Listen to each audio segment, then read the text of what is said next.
Buenas tardes, hermanos, ¿cómo están? Quiero invitarles, si es tan amable, a abrir su Biblia en el libro de los Salmos, en el Salmo número 143, por favor. En este día yo quiero compartir con ustedes un tema que se llama la voluntad de Dios, el Dios que guía a su pueblo. ¿Cuántos saben que Dios guía a su pueblo? ¿Amén? Vamos a leer Salmo 143, verso 10, por favor. Dice así: enséñame a hacer tu voluntad, porque tú eres mi Dios. Tu buen espíritu me guíe a tierra de rectitud. Así como otros aspectos del carácter de Dios, mis hermanos, que ya hemos visto, su voluntad es uno más y muy importante también, que debemos escudriñar, debemos saber en qué consiste la voluntad de Dios, porque conocer la voluntad de Dios es conocer a Dios. ¿Está de acuerdo con eso? Conocer la voluntad de Dios es conocerlo a Él. ¿Qué es voluntad? Voluntad, en base a una definición humana, de un diccionario, es lo siguiente: es la potencia del alma que mueve a hacer o no hacer una cosa. Es la elección hecha por el propio dictamen o gusto. Es la disposición o mandato de una persona. Es la intención o resolución de hacer una cosa. Y es también la elección de una cosa sin precepto o impulso externo que obligue a ello. Eso es voluntad. Dios, en su sabiduría, creó al hombre con libre voluntad. ¿Cuántos tienen libre voluntad? Nos creó con libre albedrío, ¿verdad? Él es sabio y así nos creó, con libre albedrío. Sin embargo, aunque esto es bien sabido por nosotros, debemos estar conscientes de que si somos guiados por Dios en todo tiempo, cumpliremos no solo los buenos objetivos que nos proponemos, sino que cumpliremos un plan, el plan más alto al que cualquier ser humano pueda aspirar cumplir. Y ese es el plan que está en la perfecta voluntad de Dios. ¿Verdad que sí? En la Biblia, nuestro precioso libro, se pueden encontrar formas diversas en las que está definida la voluntad de Dios, en las que está escrita. Pero todas ellas, todas esas definiciones que encontramos nos llevan a una sola conclusión. Y es muy interesante, yo quiero invitarle a verla. Vaya conmigo, por favor, para comenzar a 1 Samuel 13. 1 Samuel capítulo 13. Esta es la ocasión en que el profeta Samuel es enviado por Dios. Él no hacía nada que Dios no le enviara a hacer,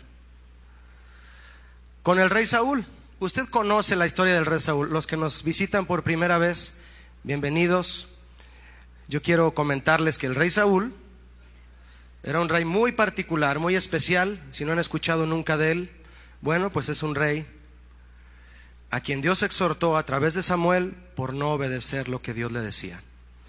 Y en 1 Samuel 13, verso 13 también,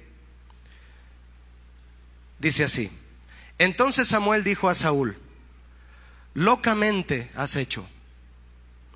No guardaste el mandamiento de Jehová tu Dios que él te había ordenado. Pues ahora Jehová hubiera confirmado tu reino sobre Israel para siempre. Mas ahora tu reino no será duradero. Jehová se ha buscado un varón conforme a su corazón, al cual Jehová ha designado para que sea príncipe sobre su pueblo, por cuanto tú no has guardado lo que Jehová te mandó. El rey Saúl, mis hermanos, era un rey que no hacía la voluntad de Dios, porque no lo amaba. ¿Me escuchó?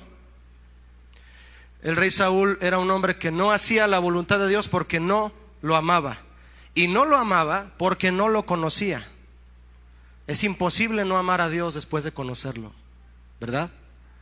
Y esa fue la razón por la que fue arrastrado a hacer su propia voluntad. Esa fue la razón. Y Samuel le dijo: Jehová se ha buscado, Saúl, un varón diferente a ti, un varón que es conforme a su corazón, le dijo Samuel. Mire, me gusta mucho la versión en inglés. No sé si a usted le gusta leer a veces en otros idiomas o versiones. La versión en inglés traducida al español de esta característica de David dice: el Señor se ha encontrado un hombre que camina tras el propio corazón de Dios. Como si, como cuando juegas con un perrito, ¿verdad? A darle una galleta, y a donde muevas la galleta va la vista del perrito, ¿verdad? Y mira para acá y mira para acá. Como si de esa manera David siguiera a dónde va el corazón de Dios. Eso significa, y es una traducción muy sorprendente, ¿no? Escucharlo de esta manera. Un hombre que va tras el propio corazón de Dios. Quiero preguntarle, ¿tiene Dios corazón? ¿Cuántos creen que sí? Sí, porque nos hizo a su imagen, ¿verdad? Nos hizo a su imagen. Pero ¿qué significa aquí el corazón de Dios? Aquí, ¿qué significa el hecho de que Samuel dijo un hombre conforme al corazón de Dios? La palabra corazón aquí, en el hebreo antiguo, es una palabra que se dice lebab, muy interesante. Es una palabra que se refiere al órgano más interno del hombre. Es el corazón también usado, la palabra lebab, muy ampliamente para referirse a los sentimientos de alguien, para referirse al intelecto, y de manera similar para cualquier cosa central que está sintiendo un hombre, una mujer, su corazón, inclusive la voluntad. Hombres de Dios como Samuel, de quien estamos hablando, ¿verdad? Que plasmaron en la Biblia la palabra levav, que se referían a ese vocablo hebreo, como Samuel en este caso, lo usaron refiriéndose al órgano del cuerpo humano en donde ellos pensaban en aquel entonces, y lo interpretaban así, que era el lugar en donde el hombre guardaba lo más profundo de su ser, y en este caso Dios.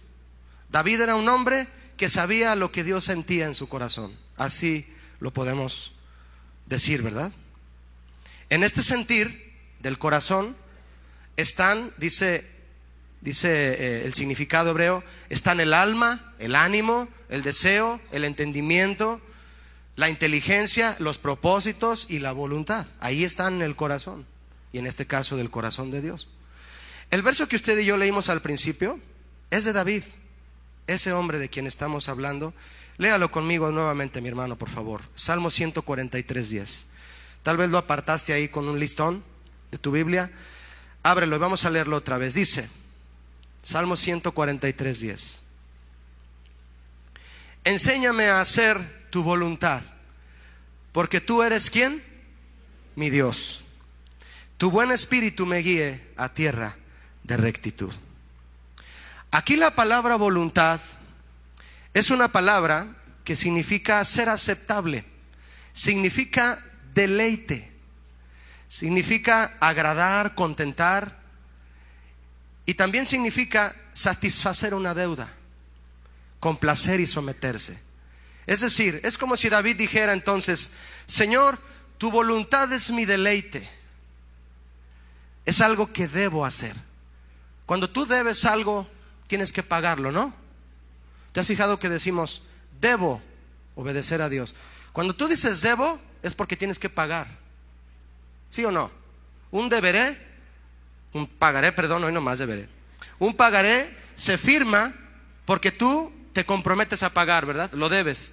Y si tú dices yo debo hacer la voluntad de Dios, como decía David, es porque él sabía el centro de lo que le estaba diciendo a Dios. Yo debo y quiero pagar al Señor para como satisfacer una deuda. Así la voluntad de Dios. Quiero preguntarle otra cosa, hermano. ¿Por qué debemos buscar y hacer la voluntad de Dios? ¿Alguno de ustedes podría pensar en algo ahora mismo? Tal vez a algunos de ustedes no se les ocurre nada porque no aman la voluntad de Dios, pero ese es el reto este día. ¿Por qué debemos buscar y hacer la voluntad de Dios? Tú puedes decir, yo quiero hacerla, Julio, porque Él me salvó. Me sacó de un lugar de drogas, de perdición, de promiscuidad. Me sacó de lo peor, Julio, por eso yo quiero hacer su voluntad. Esa es una buena razón. ¿Cuántos dicen que sí? Es una buena razón. David tenía una razón. ¿Cuál es?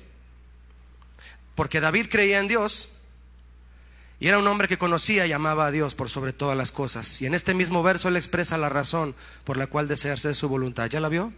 Fíjese otra vez. Enséñame a hacer tu voluntad. ¿Por qué? Porque tú eres mi Dios. Simplemente porque tú eres mi Dios. Mire, David creía, amaba a Dios, hablaba con Él y sabía que cada vez que Él lo invocara, Dios le iba a responder. En un salmo, el 86:7, David le dice a Dios: en el día de mi angustia te llamaré, Señor, porque tú me respondes. ¿Cuántos saben que Dios responde? ¿De veras lo sabe o me dijo amén por inercia? Bueno. En el día de mi angustia te llamaré, decía David, porque tú me respondes. Y mire, por la relación tan estrecha de David con Dios, él resumía todas sus razones en una sola. ¿Por qué quería hacer la voluntad de Dios? Diga conmigo, porque tú eres mi Dios. ¿Cuántos pueden levantar su mano derecha al Señor y decirle: Señor, tú eres mi Dios? ¿Puedes hacerlo? Gracias. Si hasta este momento tú no tienes esa convicción de levantar tu mano, de decir, cerrar tus ojos y decirlo de manera personal, decir: Señor Jesús, tú eres mi Dios. Si hasta este momento no puedes decir eso, te va a ser muy difícil que comprendas que la voluntad de Dios es lo mejor para ti, y vas a continuar buscando tu propia voluntad. Pero a los que ponemos como prioridad máxima la voluntad de Dios, es porque le podemos decir: tú eres mi Dios. Amén. Tú eres mi Dios, Señor Jesús. David, Abraham, Isaac, ¿cuántos hombres que no hemos leído, verdad, en la Biblia han experimentado la manifestación de Dios al grado que ellos dijeron: tú eres mi Dios? Mire, uno de ellos fue Moisés. Moisés, cuando yo pienso que él se quedó atónito al ver que el mar Rojo se abrió y que el pueblo pasó en seco, no en lodo sino en seco. Yo pienso que Moisés se quedó atónito y él por esa razón escribe en Éxodo 15:2: este es mi Dios. Así dijo Moisés, así de simple lo dijo. Vio las maravillas y dijo: este es mi Dios, lo alabaré. Dios es mi Padre y lo enalteceré. Al ver lo que Dios hizo, solamente le quedó decir: este es mi Dios. Y mira, hermano, si hubo alguien que entendió la voluntad de Dios, que la escribió, que la transmitió, que la cumplió, fue Moisés. Él escribió el Pentateuco. Él escribió los 10 mandamientos dictados por Dios. Se los dio al pueblo de Israel. Moisés supo asimilar la voluntad de Dios y transmitirla a la gente. Fue un transmisor realmente de lo que Dios quería para su pueblo. Y la ley que él escribió de parte de Dios es para ti y para mí también la voluntad de Dios. ¿Sí o no? Los 10 mandamientos, ¿verdad? Abraham, ¿qué pasó con Abraham? A quien el Señor llamó su amigo. ¿Sabe que Dios le dijo a Abraham: tú eres mi amigo? Ahí en Isaías 41:8 está eso, si usted lo quiere leer luego. Y precisamente por llevar a Abraham una relación con Dios como de amigos, obedecía sin dudar a Abraham a Dios en cualquier cosa que Dios le pedía. Inclusive le dijo, tú sabes qué le pidió, ¿verdad? Le pidió a su hijo, le dijo: ponme a tu hijo en un altar, amárralo y mátalo en sacrificio a mí. ¿Obedeció Abraham? Yo creo que llorando, yo creo que ahí bien temblando con el cuchillo en la mano, y dijo: esto es lo que Dios me pide, esto hago. Y estuvo a punto de sacrificarlo hasta que Dios le dijo: tranquilo, Abraham. Así le dijo en el hebreo: tranquilo, Abraham, ya me doy cuenta que quieres hacer mi voluntad. Yo te voy a dar el becerro, el animal para el sacrificio. ¿Qué pasó con José, el hijo de Jacob? ¿Recuerda lo que pasó José? A través de lo que pasó después de pasar por la peor humillación, por la envidia de sus hermanos y por las peores calumnias de una mujer llena de lascivia en Egipto. Fue echado a la cárcel, acusado injustamente, pero guardó su corazón de la queja y la amargura. Y cuando llegó al lugar a donde Dios lo quería llevar, dijo algo que cuando yo lo leo, hermano, ahí en Génesis 45, cuando usted lo lea en su casa, él dijo: porque para preservación de vida me envió Dios aquí. Él no dijo: Señor, ¿por qué estoy en la cárcel? ¿Por qué me pasa esto? ¿Por qué se me poncha la llanta si tengo que llegar a las 11? ¿Por qué esto? ¿Por qué esto? ¿No le suena familiar eso? Pero José no se quejó así.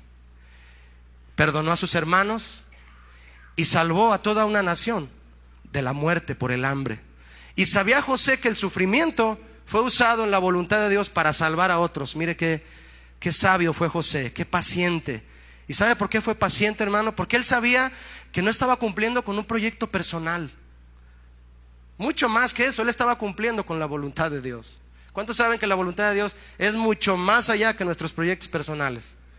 Sí, yo sé que tú lo sabes y lo aseguras, ¿verdad? A diferencia de la voluntad de Dios, la voluntad del hombre lleva en sí misma otras intenciones, de otra clase, según nos muestra la Biblia. Vaya conmigo, si es tan amable, a Isaías 58, por favor. ¿Qué hay detrás de la voluntad del hombre? Vamos a ver. Isaías 58, 13 dice así: está Dios hablando a Israel y les dice.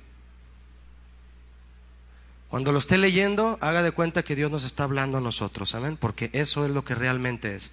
Si retrajeres del día de reposo tu pie, de hacer tu voluntad en mi día santo, y lo llamares delicia, santo, glorioso de Jehová, y lo venerares, no andando en tus propios caminos, ni buscando tu voluntad, ni hablando tus propias palabras, entonces te deleitarás en Jehová, y yo te haré subir sobre las alturas de la tierra, y te haré comer la heredad de Jacob tu padre. ¿Por qué? Porque Jehová, la boca de Jehová, lo ha hablado. ¿Cuántos saben que cuando Dios habla algo lo cumple? ¿Cuántos escucharon la voz de Dios hace rato en la adoración? Usando a mis hermanas del coro, a Janet también, ¿verdad? Dios habla. Dios tiene boca aquí y dice que por la boca de Jehová esto fue hablado. Mire qué diferencias nos marca la palabra de Dios en lo que es la voluntad de Dios y la del hombre. Dios le dice al hombre: si retrajeres del día de reposo tu pie, del día que supuestamente Dios nos pide que se lo dediquemos a Él. Mucha gente hoy vive afanada, y aún cristianos prefieren quedarse a hacer el doble de ladrillos, ¿verdad? Como Israel, que salir de Egipto y estar en el templo, en el tabernáculo con Dios. Y dice: si te detuvieras de hacer tu voluntad en mi día santo y lo llamares delicia, como David le dijo a Dios a la voluntad de Dios, ¿verdad? Le digas delicia a lo que yo te mando a hacer, que algo que es santo y glorioso, y lo venerares no andando en tus propios caminos, ni buscando tu voluntad, ni hablando lo que tú quieres hablar. Eso dice ahí. Dice el Señor: entonces te deleitarás en mí, el Señor, y yo te haré subir. Diga conmigo: subir. Mira, hermano, Dios siempre quiere llevarnos a otros niveles más altos de los que estamos. ¿Cuántos creen esto? A veces pensamos que nuestros proyectos, nuestros planes, a veces piensas que tu trabajo, tus negocios que han sido bendecidos por Dios, claro, a veces piensas que ya has llegado a cierto nivel. Déjame decirte que los niveles a los que Dios lleva son más altos. Y dice aquí: yo te haré subir sobre las alturas de la tierra. ¿Por qué tierra? Porque el hombre solo se mueve en aspectos terrenales, pero Dios quiere hacernos subir a aspectos espirituales y celestiales. Y a ese nivel nos lleva la voluntad de Dios, porque la boca de Jehová lo ha hablado, porque esa es su voluntad. Mire, cuando Dios está exhortando aquí a Israel de que no siga su voluntad, la palabra voluntad aquí es una palabra que no es lo mismo que en otros pasajes que se refiere a la voluntad de Dios. Aquí es la palabra placer. Es un asunto como algo en mente. Dios está diciendo: si te retrajeres de hacer aquello que tienes en mente, significa también inclinarse a, agradarse con, desear, y la más contundente de todas, codiciar. Codiciar. Porque todo lo que hay en el mundo, los deseos de la carne, los deseos de los ojos y la vanagloria de la vida no proviene del Padre, ¿verdad? Dice la Biblia. ¿Proviene de qué? Del mundo. Mis hermanos, el hombre que piensa solo en sí mismo y en hacer su propia voluntad tendrá siempre la tendencia a satisfacer lo que su codicia le exige. ¿Sí o no? ¿Sabías que la codicia, exige? No te sugiere, te exige. Y cuando el hombre se mantiene ajeno a lo que Dios quiere por no conocer el corazón de Dios, se va arrastrado por la codicia. Y todo eso son cosas de la tierra, del mundo. Pero eso no proviene del Padre, dice 1 de Juan 2:16. Proviene del mundo. Y Dios decía: detén tu pie de hacer tu propia voluntad, escúchame a mí, busca mi voluntad. Mire, vaya conmigo, si es tan amable, a Efesios 5. Efesios 5, por favor, 17.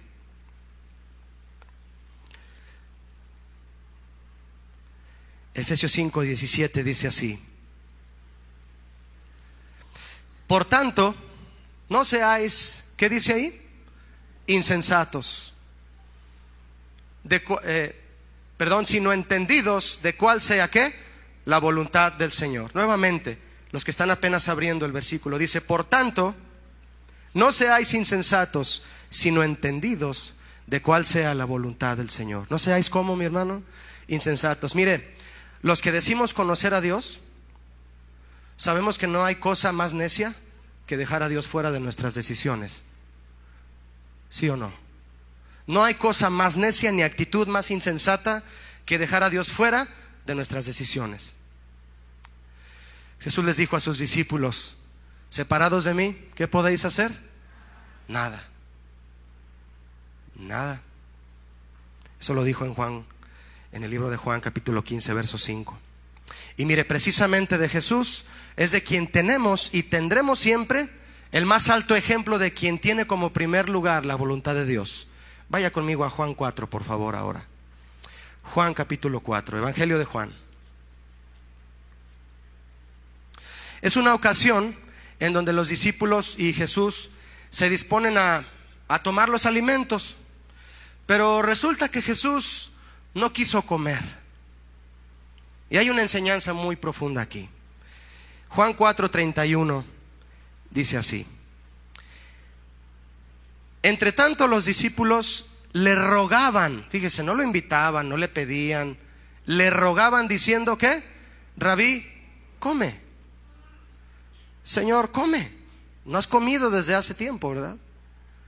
¿Por qué le decían esto a Jesús? No había comido, no quería comer, le rogaban que comiera, ¿verdad? Verso 32, ¿qué dice? Él les dijo: yo tengo una comida que comer que vosotros no sabéis. Y ellos respondieron, los discípulos decían unos a otros: ¿le habrá traído alguien de comer? ¿Habrá pedido algo que le traigan? ¿O traerá lonche ahí? Mira, hermano, siempre que Jesús se expresaba en un nivel espiritual. Siempre se expresaba con este tipo, que se expresaba con este tipo de cosas, era para enseñar a sus discípulos algo en el espíritu. Pero los discípulos siempre estaban enfocados en cosas terrenales. ¿No le parece familiar?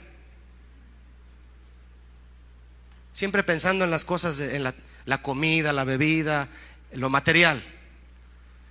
Y Jesús les dice en el verso 34: mi comida es que haga la voluntad del que me envió y que acabe su obra. ¿Ha oído usted la frase que dice: eres lo que comes? ¿Sí? Yo pienso que la sacaron de aquí. Jesús era lo que comía. ¿Y sabe qué comía? La voluntad del Padre. Qué buena alegoría, ¿verdad? Usó Jesús para decirnos a sus discípulos, porque también a nosotros nos dice: lo más importante para mí es lo que el Padre me diga. Eso es lo más importante. Jesús se sentía satisfecho y alimentado, se sentía lleno de verdad al hacer la voluntad del Padre, y quería que sus discípulos lo entendieran también. ¿Cuántos lo quieren entender hoy? Yo quiero entenderlo, que el hecho de hacer la voluntad de Dios es lo que me satisface, aún más que la misma comida para Jesús, ¿verdad? Quiero preguntarle algo, hermano. ¿Qué lugar ocupa en tu vida la voluntad de Dios? No me lo diga. Es para que usted lo piense, porque yo no sé si usted me dice la verdad, pero Dios sí. ¿Qué lugar ocupa la voluntad de Dios en tu vida? Mire, yo conozco gente que no come, que ayunan, hasta que Dios les habla para decirles lo que Él quiere que hagan en ciertas situaciones en donde ellos no pueden decidir correctamente. ¿Has estado tú en alguna situación donde sabes que tú no puedes decidir lo mejor? ¿Sí o no? Yo sí. Y hay que estar pendientes y buscar la manera de, Señor, háblame, por favor. También conozco gente que no deja de comer, aunque todo esté al revés por sus malas decisiones. Son las personas que dicen, Dios en mi vida tiene la última palabra. Sí, porque hasta el último le preguntas, ¿verdad? Que en mi vida Dios tenga la primera palabra. Como dice Apocalipsis capítulo 4, el apóstol Juan escribe y dice, y tuve una visión, y la primera voz que oí,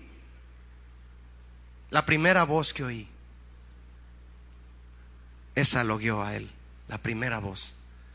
Juan sabía cuál era la voz de Dios y dijo, la primera voz que oí. Vaya conmigo a Juan 5, por favor, dele vuelta si es tan amable ahí a su Biblia.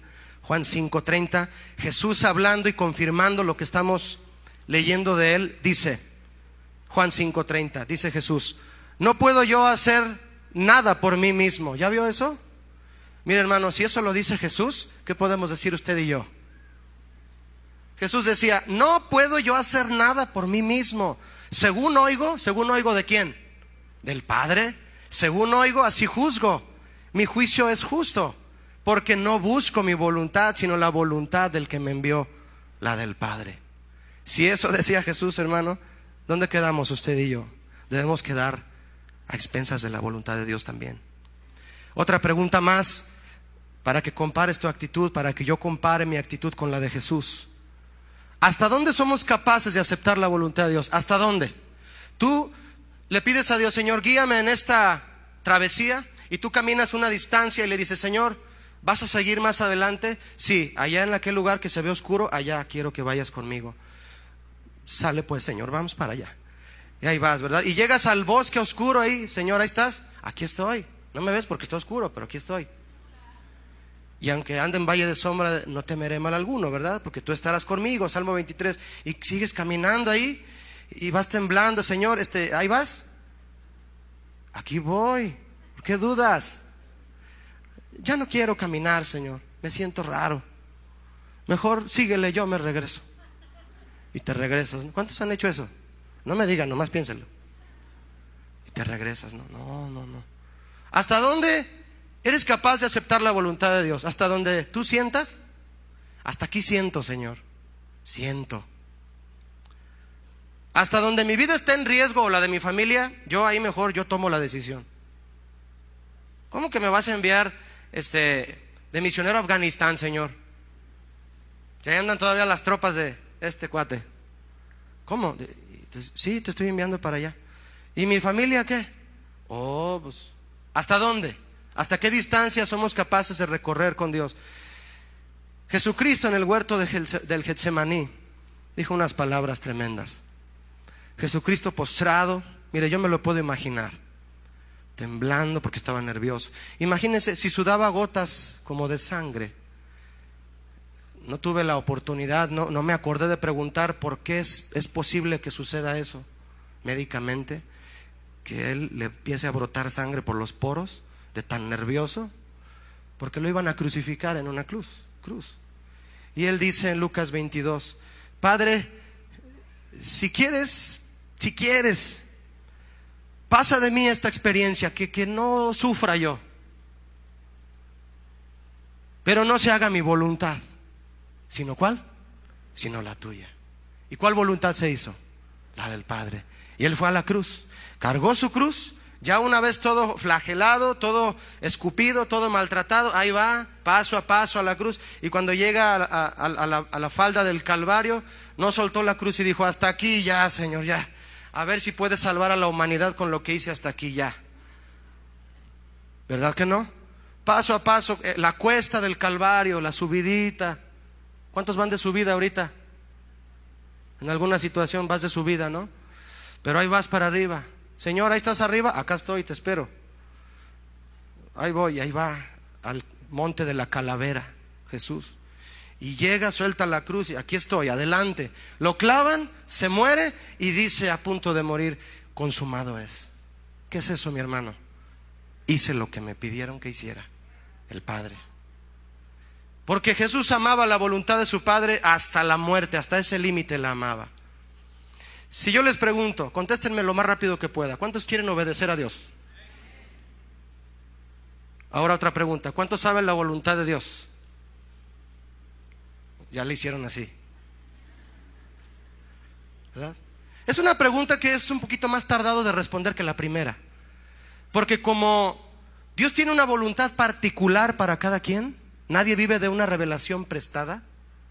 Entonces hasta que te sientes seguro de decir, esto es lo que ya estoy seguro, Julio, de lo que Dios me dijo, y levantas la mano, tal vez vas a llegar el próximo sábado y me vas a decir, ya puedo levantar la mano, Julio, ya sé cuál es la voluntad de Dios. Y solo está en la Biblia. ¿Cuántos saben que la voluntad de Dios solo está aquí? Todo lo que mis hermanas hablaron aquí al frente, Linda, Alma, Janet, que nos ministraron, era la voz de Dios a través de ellas. Todo viene de aquí, ¿sí o no? Si no viene de aquí, tápate los oídos, salte corriendo de ahí. Vivir en obediencia a Dios demanda de nosotros conocer su voluntad, ¿verdad que sí? Si no, ¿cómo? ¿Cómo vamos a obedecer si no conocemos su voluntad? La voluntad escrita de Dios está en la Biblia y debemos saber que es absoluta. ¿Cuántos saben que es absoluta? Es clara y que tiene un orden específico. Vaya conmigo, por favor, mi hermano, a Romanos capítulo 12. Vamos juntos a Romanos, por favor.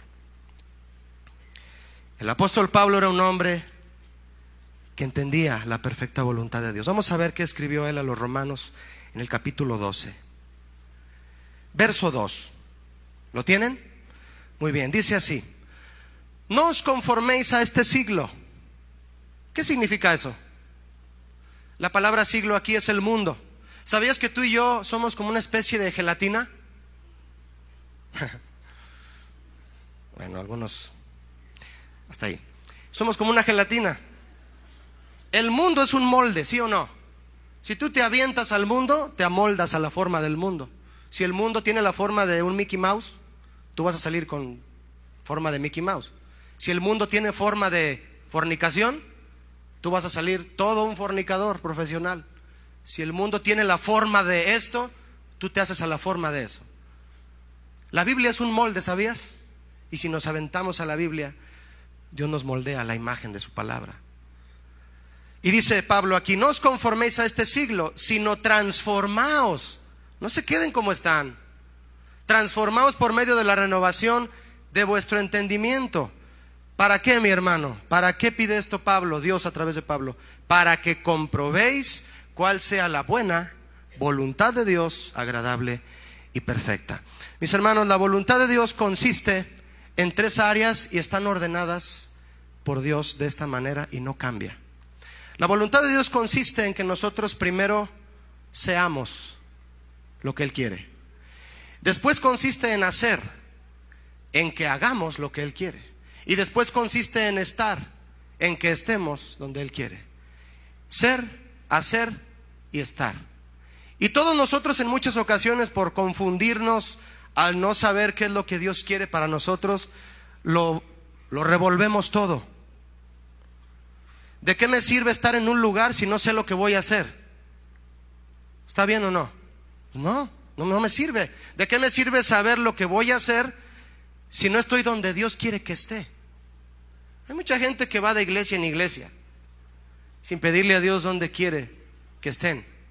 Hay mucha gente que tiene el atrevimiento de irse a otra ciudad sin haberle preguntado a Dios y regresan todos pobrecitos.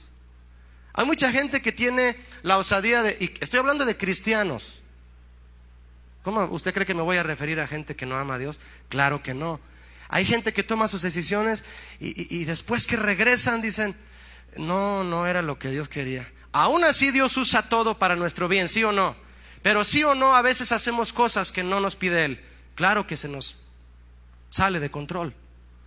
Dios quiere que primero seamos lo que Él quiere que seamos, para después decirnos qué hacer y dónde estar. Mire, por ejemplo, ¿dónde nació, dónde creció y se educó Moisés? ¿Quién sabe decírmelo? En Egipto. Moisés creció y se educó en Egipto por la hija del faraón, ¿verdad? Muy bien. ¿De dónde Moisés iba a sacar a Israel a la libertad? De Egipto. Muy bien. ¿Por qué no se quedó en Egipto a hacer lo que él ya estaba destinado por Dios que iba a hacer? ¿Por qué? Ya estás aquí, pues aquí te empiezo a usar. ¿Por qué? Porque primero, él no era el Moisés que Dios quería que fuera. Necesitaba ser cambiado. Y segundo, él no sabía que él iba a ser el libertador de Egipto. Hasta que fue a la tierra de Madián, al monte Oreb, ahí Dios le habló y le dijo: tú eres Moisés y eres esto y quiero usarte para hacer esto y esto. Y entonces volvió a Egipto. ¿Me explico? Primero se trata de que seamos, mi hermano, quien Dios quiere que seamos. ¿De qué te sirve estar pidiéndole a Dios: Señor, ¿dónde quieres usarme? ¿A dónde me quieres llevar? ¿Qué quieres que haga? Y tienes un carácter terrible. Dios quiere tratar mi carácter antes que decirme lo que debo hacer en un ministerio, en algo, y llevarme a algún lugar. Siempre se va a enfocar la voluntad de Dios primero en mi corazón. Si quiere comprobarlo conmigo, siga leyendo ahí donde nos quedamos en Romanos. Leímos el verso 2 del capítulo 12, ¿verdad? Mira, el apóstol Pablo está hablando de que te transformes. Dios nos habla a través de él, de que nos transformemos a través de la renovación de nuestro entendimiento para que comprobemos la voluntad de Dios. Y fíjese lo que él escribe enseguida de haber escrito eso. Versículo 9 de Romanos 12, verso 9. El amor sea sin fingimiento. Eso significa sin hipocresía. Aborreced lo malo, seguid lo bueno, amaos los unos a los otros con amor fraternal. En cuanto a honra, prefiriéndoos unos a otros. 14, verso 14 de Romanos 12. Bendecid a los que os persiguen, bendecid y no seas un mal hablado. 17. No paguéis a nadie mal por mal. Procurad lo bueno delante de todos los hombres. Si es posible, en cuanto dependa de vosotros, estad en paz con todos los hombres. No os venguéis vosotros mismos, amados míos, sino dejad lugar a la ira de Dios, porque escrito está: a mí es la venganza, yo pagaré, dice el Señor. Verso 20. Así que, si tu enemigo tuviere hambre, dale de comer. Si tuviere sed, dale de beber. Pues haciendo esto, ascuas de fuego amontonarás sobre su cabeza. No seas vencido de lo malo, sino vence con el bien, ¿qué? El mal. Hermanos, si resumimos este pasaje, podemos ver que Dios nos pide en su voluntad esto. Cuéntelas. No ser hipócritas, aborrecer lo malo, tener amor fraternal, bendecir a los que te persiguen y te maldicen, no pagar mal por mal, no pensar en venganza, amar a los que te ofenden, vencer con el bien el mal. ¿Cuántas son? 8. 8 cosas en unos versos. Julio, ¿cuál es la voluntad de Dios para mí? Aquí está. Aquí está. Porque Dios quiere que primero seamos como Él quiere que seamos. Vaya conmigo, por favor, a Hechos 9, hermano. Vamos a ver un ejemplo de esto, muy especial. Hechos 9. Precisamente el testimonio del que escribió lo que usted y yo leímos en Romanos, Pablo el apóstol. Hechos 9, dice así. ¿Lo tiene? Dice, Saulo, ¿quién era Saulo? Pablo, ¿verdad? ¿Qué significa Pablo? Pequeño. Respirando aún amenazas y muerte contra los discípulos del Señor, vino al sumo sacerdote y le pidió cartas para las sinagogas de Damasco, a fin de que si hallase algunos hombres o mujeres de este camino, los trajese presos a Jerusalén. Mis hermanos, ¿qué estaba haciendo Pablo? Era un hombre muy estudiado. Y él, mire, hasta este momento creía que hacía, di conmigo, hacer. Creía que hacía la voluntad de Dios, persiguiendo cristianos para echarlos a la cárcel. Y luego, todo esto lo hacía sintiéndose seguro en quien él era. ¿Está conmigo? ¿Qué era Pablo? Él mismo dijo su currículo. Ahí en Filipenses 3, él dice: yo soy circuncidado, soy del linaje de Israel, de la tribu de Benjamín, soy hebreo de hebreos, soy en cuanto a la ley fariseo, soy perseguidor de la iglesia por el celo de Dios, y en cuanto a la justicia soy en la ley irreprensible. Ese es el currículo de Pablo. Y en ese currículo él se sentía seguro. Yo sé lo que soy y sé lo que estoy haciendo. Y escogió un lugar. Pensaba que él era algo, que hacía algo bien, y escogió un lugar. Escogió Damasco. Vamos a agarrar cristianos a Damasco.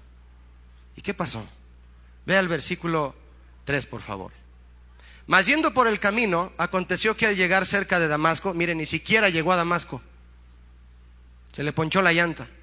¿Por qué no pude llegar a esa entrevista de trabajo, Julio? Me pagaban el doble que de donde estoy ahorita. Y reniegas y a los 3 meses te das cuenta que quebró esa empresa. Por algo Dios hace que se ponche la llanta, ¿verdad, hermano? Y después decimos: ay, qué bueno que se me ponchó la llanta. Gloria a Dios. Y yendo por el camino, repentinamente, cerca de Damasco, repentinamente, continúa en el verso 3, le rodeó un resplandor de luz del cielo. Y cayendo ¿en dónde? En tierra. Mis hermanos, alguien que lleva su propia voluntad, en donde termina es comiendo tierra.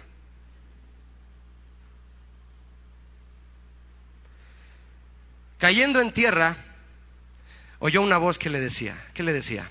Saulo, Saulo, ¿por qué me persigues? Y Pablo dijo: ¿quién eres, Señor? Y le dijo: yo soy Jesús, a quien tú persigues. Dura cosa te es dar coces contra el aguijón. Yo antes no entendía eso, hermano, y después me dijeron una versión más popular. Significa: te estás poniendo las patadas con Superman. Sí, ¿cuántos de ustedes se atreverían a quitarse un zapato, el calcetín, y buscar un tubo así picudo y filoso y darle de patadas? Eso estaba haciendo Pablo, darle de patadas al aguijón. Eso le dijo Jesús. Estás en contra, Pablo, vas en contra total de lo que yo quiero. Le quieres enseñar el Padre Nuestro al señor cura. Verso 6. Él, Pablo, temblando y temeroso, dijo: Señor. ¿Qué le dijo? Dilo conmigo en voz alta, por favor, dilo. ¿Qué quieres que yo haga? La pregunta del millón. ¿Qué quieres que yo haga? Y el Señor le dijo: primero levántate. No estés ahí en tus cosas terrenales. No estés ahí arrastrándote en tu nivel de la tierra. Primero levántate. Y entra en la ciudad. Ahora sí le dijo el lugar, ¿verdad? Y ahí se te dirá lo que ¿qué? Lo que debes hacer. Primero trató con su ser. ¿Ya vio? ¿Sabe cómo trató con su ser de Pablo? Porque lo humilló. Estaba miedoso y temblando. Un hombre experto en las cosas de la ley, temblando ahí, ciego, así como con 2 escamas. Lo tuvieron que llevar de la mano a Damasco. El que iba todo gallar, así, con la frente en alto: yo voy a matar cristianos. Ahora tembloroso: y ayúdenme a caminar porque no veo. Ah, ¿verdad? Dice la Biblia que el miedo no anda en burro, ¿verdad? Le quiero preguntar algo, hermano. ¿Usted cree que si Pablo estaba temblando y temeroso es porque el orgullo se le quitó? ¿Quién dice que no? ¿Cómo que no? ¿Por qué dicen que no? No esperaba que me contestaran todos que sí. Me salió mal aquí el sermón. Si estaba temblando y temeroso es porque estaba totalmente humillado. Mire, si él hubiera estado orgulloso todavía, él hubiera dicho, estuviera en la tierra y se hubiera levantado. ¿Qué estás haciendo? ¿Quién te crees que eres? ¿Por qué provocas que me pase esto? Yo tomo las decisiones en mi vida. ¿Tú por qué? ¿Qué te pasa? ¿Le suena familiar? A mí sí. Pero no lo hizo. Pablo se rindió y le hizo a Jesús la pregunta correcta, porque ya estaba humillado. Y humillado era la forma en que Dios quería que él fuera, para poder decirle lo que hiciera y llevarlo al lugar que él quería. Y le dijo: Señor, ¿qué quieres que yo haga? Si todos los cristianos de hoy, en medio de cualquier situación, hermano, rendidos, preguntáramos al Señor: Señor, ¿qué quieres que yo haga? Otra cosa sería. ¿A cuántos de ustedes les gustaría nunca equivocarse? Hay gente que dice: Julio, yo nunca me equivoco. Yo nunca me equivoco. Ya está. Vaya conmigo a Hechos 22. Es donde continúa esta misma narración, pero hablada ya por Pablo mismo a los hombres de su tiempo. Hechos 22:13 dice. ¿Lo tiene? Voy a leer desde el versículo 12, por favor. Hechos 22:12. Dice: entonces uno llamado Ananías, varón piadoso según la ley, que tenía buen testimonio de todos los judíos que allí moraban, vino a mí y acercándose me dijo: hermano Saulo, recibe la vista. Y en aquella misma hora recobré la vista y lo miré. Y él dijo a mí, Ananías le dijo a Pablo: el Dios de nuestros padres te ha escogido para que conozcas su voluntad y veas al justo y oigas la voz. ¿De dónde? De su boca. ¿Cuántos saben que Dios habla? Dios habla, ¿verdad? Porque serás testigo suyo a todos los hombres de lo que has visto y oído. Ahora pues, ¿por qué te detienes? Levántate y bautízate y lava tus pecados. Invoca su nombre. Mis hermanos, Dios no da indicaciones a alguien que primero no ha transformado. ¿Está conmigo? No esperes que Dios te diga qué hacer ni a dónde ir si no te transforma primero aquí. Por esa razón, lo primero hay que pedirle a Dios: Señor, ¿cómo quieres que yo sea? Guíame en tu voluntad en cuanto a mi comportamiento. La voluntad de Dios, mis hermanos, se muestra para todos, pero también se muestra de manera particular. Nadie vive de una revelación de alguien más. No vas a estar observando lo que Dios hace con alguien más para: Señor, yo quiero que hagas eso que haces con él conmigo. No, Dios quiere un plan para ti exclusivamente. ¿Cuántos creen eso? Y debemos de ir por él.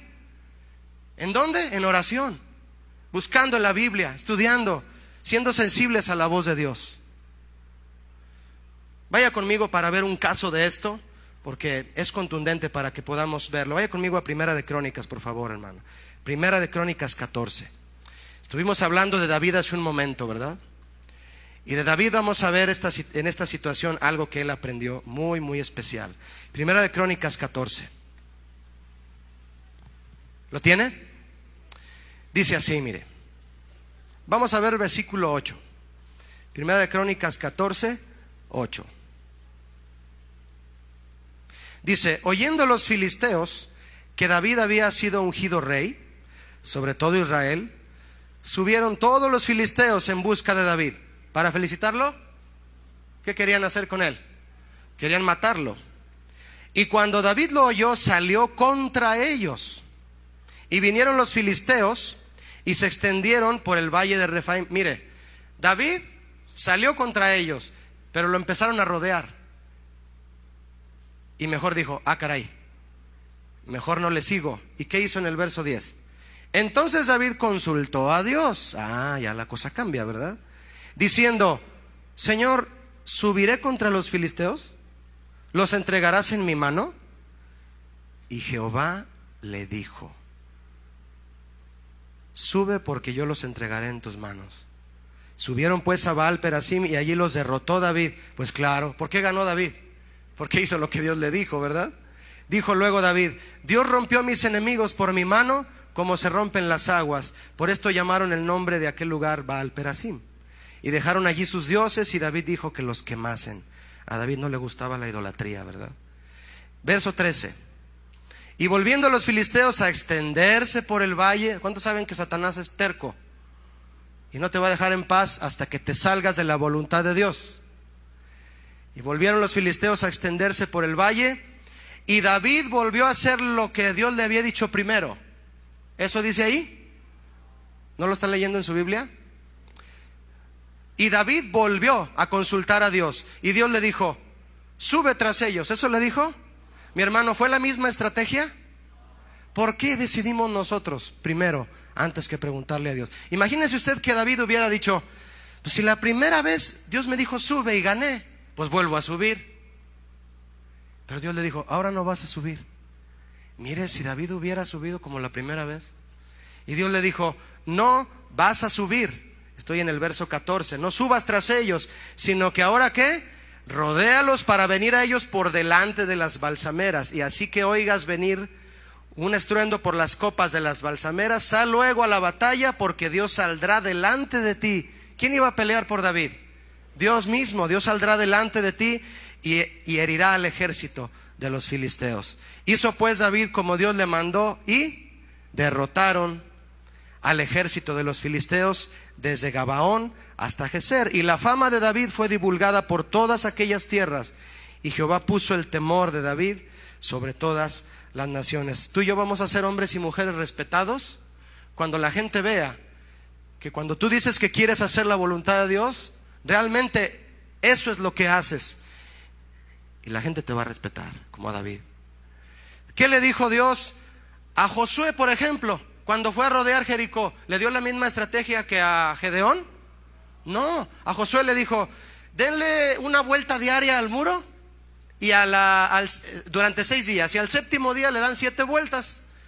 Tocan unas trompetas, y cuando tocan las trompetas todos gritan y el muro se va a caer y entran a la ciudad. Díganme una cosa, ¿a qué capitán de un ejército se le ocurriría eso?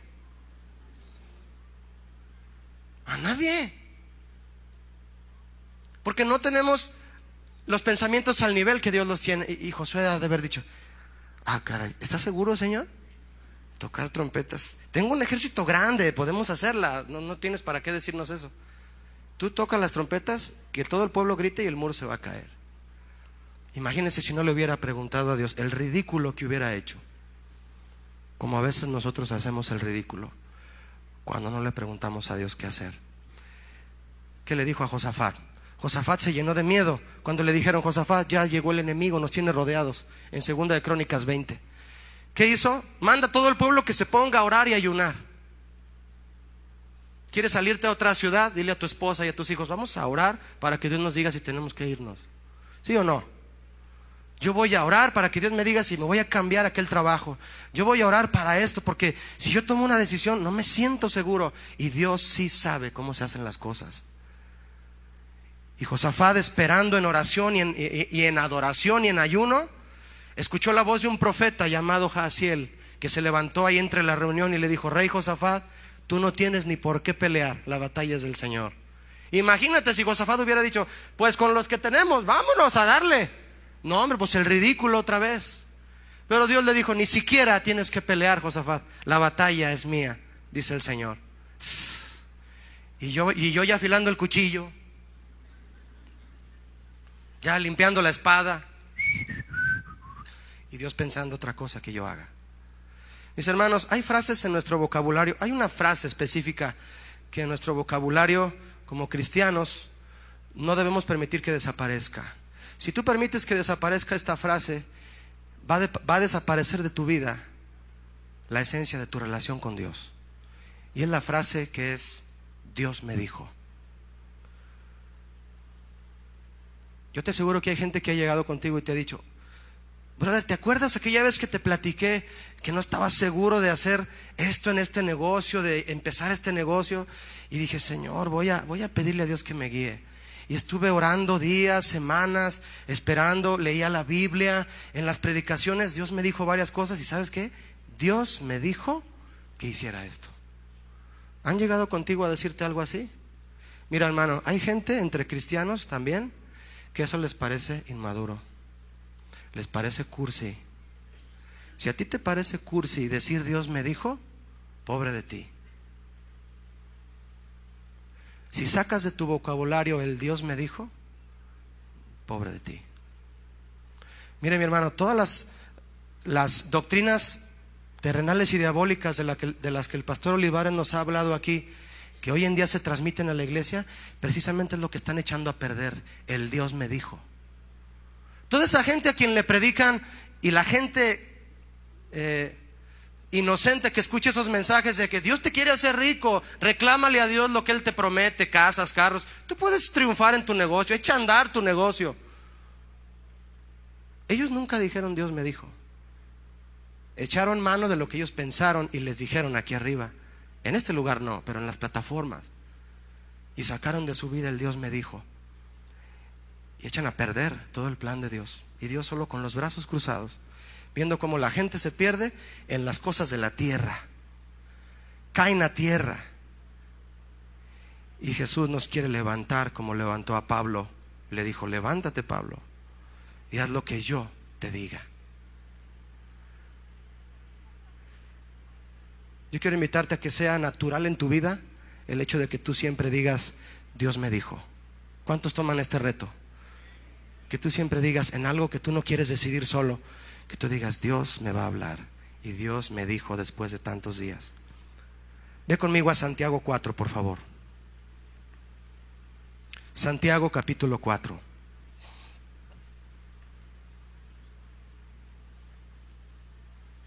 Verso 13. Si lo tiene, me dice amén, por favor. Muy bien, Santiago 4, 13. Dice así. Vamos ahora. Es una expresión como de, ándale pues. Eso significa. Está bien, vamos ahora los que decís, hoy y mañana iremos a tal ciudad y estaremos allá un año y traficaremos y ganaremos, cuando no sabéis lo que será mañana. ¿Quién es el único que sabe lo que va a pasar mañana? Dios. Porque, ¿qué es vuestra vida? Ciertamente es neblina que se aparece por un poco de tiempo y luego se desvanece. En lugar de lo cual debierais decir, si el Señor quiere. ¿Sí o no está en la Biblia esto? Si el Señor quiere, viviremos primero. Y luego haremos esto o aquello. Pero ahora os jactáis de vuestras soberbias. Toda jactancia semejante es mala. Y al que sabe hacer lo bueno, que es la voluntad de Dios, y no lo hace, ¿qué es? Le es pecado. Di conmigo, si Dios quiere. No saques nunca eso de tu vocabulario. No saques nunca de tu vocabulario, Señor, háblame, Señor, dime, el Señor me dijo.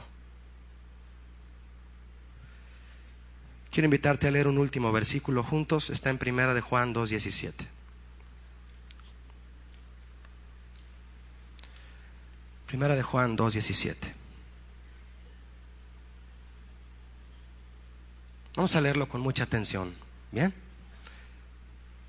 Primera de Juan 2:17 dice, y el mundo, ¿qué? Pasa. ¿Qué es eso? Se acaba. Y sus deseos también. Pero el que hace la voluntad de Dios, ¿qué? Permanece para siempre. ¿Cuántos quieren vida eterna? Guiados en la voluntad de Dios, vamos derechito para allá. ¿Amén? Si tú vas a comprar un carro a una agencia, no vayas a llegar ahí con el vendedor y decirle, ore conmigo para ver de qué color lo voy a comprar. ¿Ah? Hay una voluntad permisiva de Dios, ¿verdad? Porque Dios nos da sabiduría para decidir. Yo me refiero a esas situaciones en donde tú y yo sabemos realmente que no debemos decidir por nosotros mismos. Amén. Vas a estar ahí, ya sé, y el vendedor ahí, ¿viste qué trae, verdad? Ya sé qué color me dijo el Señor, rojo como la sangre de Cristo. Y llegas en tu carro cubierto de la sangre de Cristo, ¿verdad? Porque Dios te dijo que lo compraras rojo. Puede ser.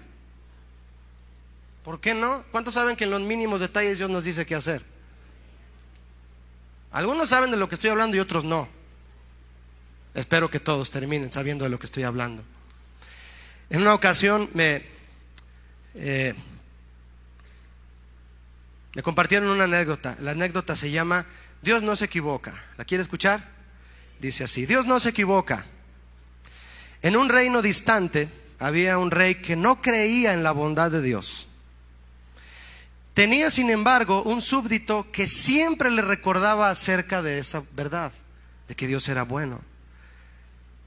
Y le decía: Rey mío, no se desanime, porque todo lo que Dios hace es perfecto, Él nunca se equivoca.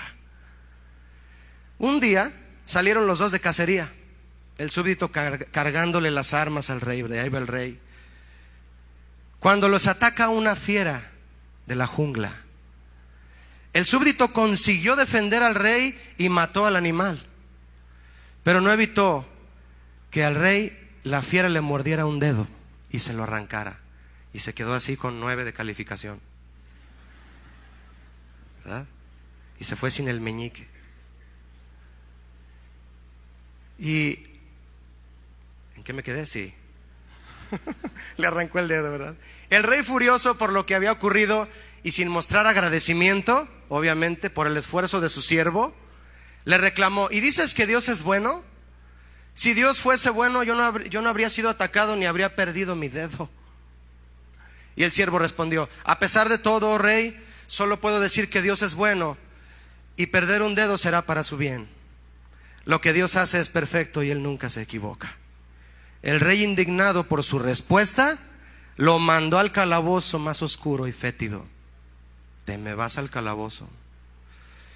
Tiempo después, el rey salió a cazar solo y fue capturado por una tribu de indios muy temidos en aquel lugar, pues hacían sacrificios humanos a sus dioses.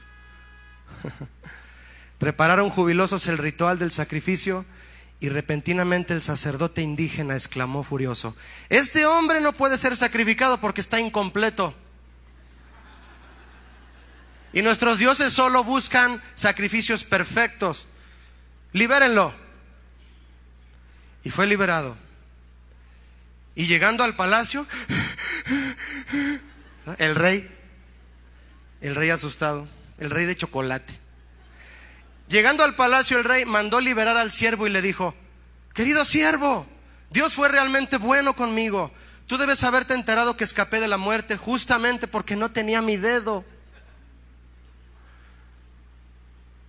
Solo tengo una duda, le dice el rey. Si Dios es bueno, ¿por qué permitió que tú estuvieses preso entonces, tanto que lo defendiste?